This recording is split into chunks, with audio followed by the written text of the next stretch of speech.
Perkenalkan, saya Nadia. Di sini saya ingin melakukan podcast dengan tante saya, yaitu Ibu Atin, untuk memenuhi tugas bahasa Indonesia, yakni geografi. Oke, Ibu Atin, sebelumnya boleh memperkenalkan diri dulu. Nama saya Atin, umur saya 35 tahun. Saya anak ke-8 dari 9 bersaudara.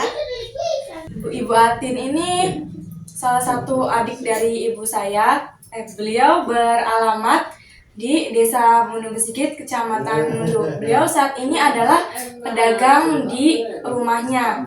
Sebelumnya ini saya ingin menanyakan seputar mungkin kisah hidup ibu ya sampai sekarang, dari lahir itu bagaimana. Apalagi kan pasti kalau orang-orang zaman dulu itu nggak mudah gitu untuk hidup karena teknologi itu nggak secanggih sekarang. Iya.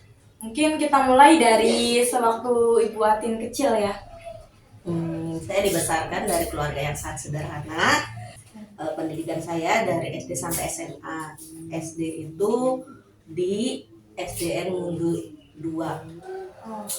Saat itu untuk akses menuju ke SDN 2 itu kan waktu itu zaman dulu ya, pastinya nggak gampang, ada kesulitan nggak sih selama kesana?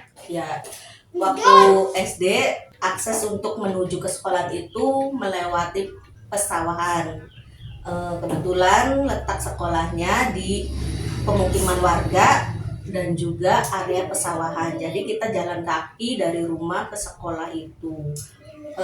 Kendalanya kalau misalkan banjir. Kalau banjir kita harus tetap berangkat ke sekolah dengan cara melepas sepatu untuk bisa sampai ke sekolah. Pastinya sangat sulit ya itu, apalagi kalau musim hujan ya, terus Iya. dekat persawahan. Tapi ada nggak sih kayak momen-momen senangnya itu waktu sekolah SD gitu? Momen senangnya ya dulu kan masih kecil, jadi kalau pas hujan, sorenya hujan, paginya banjir, kita itu tetap berangkat sekolah. Tujuannya yaitu untuk banjir-banjiran, main air gitu, biar bisa main air. Padahal kan sekolahnya cuma sebentar, dibebasin karena banjir gitu. Iya.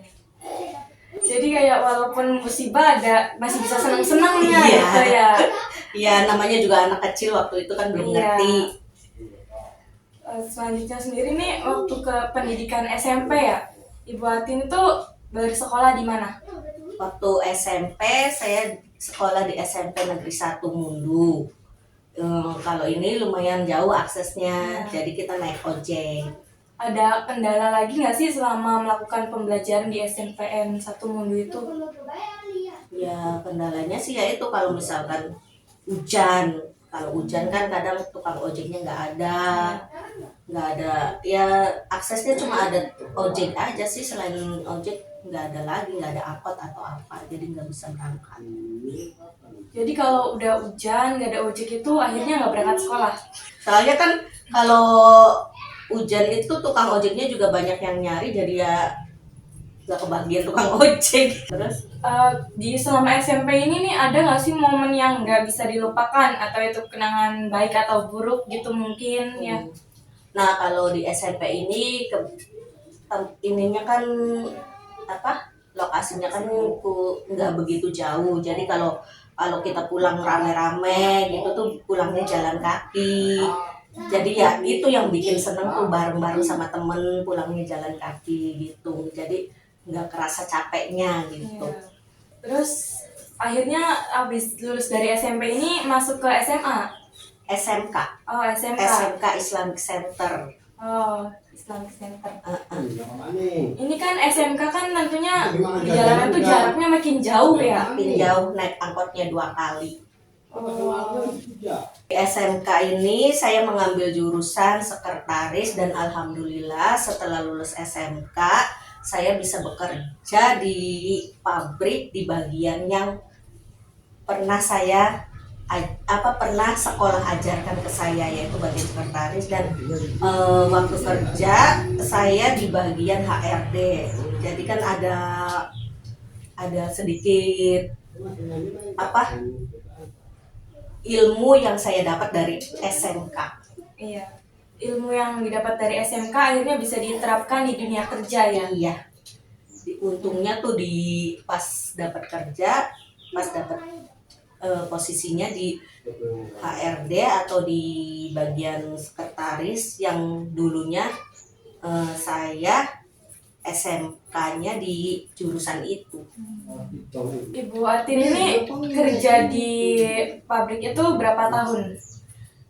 Setelah lulus sekolah SMK itu 2007 saya lulus, habis lulus langsung melamar di pabrik makanan ringan. Ya. Itu dari 2007 sampai 2015, jadi sekitar 8 tahunan lah. Dan bagian-bagian di pabrik itu juga melalui tingkatan ya.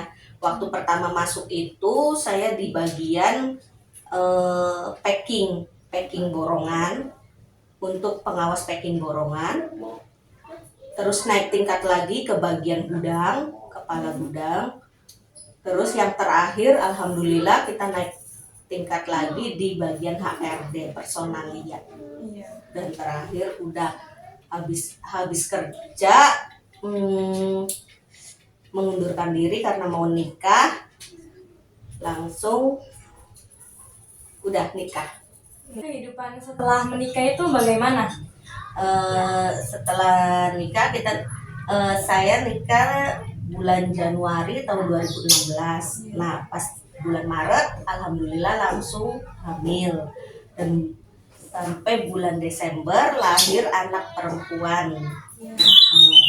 Nah, setelah nikah setelah menikah kegiatannya sebagai ibu rumah tangga aja. Dan alhamdulillah anak sudah gede, jadi saya memutuskan untuk membuka usaha kecil, yaitu berjualan makanan anak-anak aja di rumah. Iya. Oke, dari sini tuh kita belajar bahwa dari perjalanan hidupnya Ibu Atin yang dari seorang keluarga sederhana kan, apalagi waktu SD, SMP gitu susah, terus SMK kebetulan ngambil jurusan sekretaris, dan itu berguna banget bagi di dunia kerja ya. Sampai akhirnya kan pasti di dunia kerja juga nggak ujuk-ujuk langsung dapat posisi yang bagus ya. Itu melalui tingkatan dari yang rendah naik lagi ke posisi kepala gudang, naik lagi ke bagian personalia admin. Nah itu keren banget sih ya bisa naik jabatan kayak gitu. Nah kesimpulan dari podcast kali ini nih, dari yang kita dapat dari Bu Atin ini adalah sebenarnya kehidupan setelah menikah itu bagaimana? Setelah nikah saya nikah bulan Januari tahun 2016. Nah, pas bulan Maret alhamdulillah langsung hamil, dan sampai bulan Desember lahir anak perempuan. Nah, setelah nikah kegiatannya sebagai ibu rumah tangga aja. Dan alhamdulillah anak sudah gede, jadi saya memutuskan untuk membuka usaha kecil, yaitu berjualan makanan anak-anak aja di rumah. Iya. Oke, dari sini tuh kita belajar bahwa dari perjalanan hidupnya Ibu Atin yang dari seorang keluarga sederhana kan, apalagi waktu SD, SMP gitu susah, terus SMK kebetulan ngambil jurusan sekretaris, dan itu berguna banget bagi di dunia kerja ya.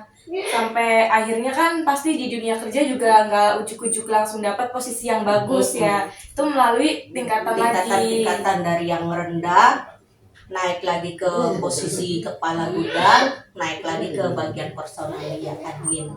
Nah itu kesimpulan dari podcast kali ini nih, dari yang kita dapat dari Bu Atin ini adalah walaupun hidup kita sederhana, awalnya susah ya tentunya, sekolah penuh harus perjuangan. iya, kalau nggak ada tukang ojek kerja di sekolah ya itu susah, tapi akhirnya ya bisa dipermudah di dunia kerja juga. Kita nggak bisa langsung sukses ya, tentunya ada tingkatan-tingkatannya. Oke, terima kasih ya Ibu Atin. Ya.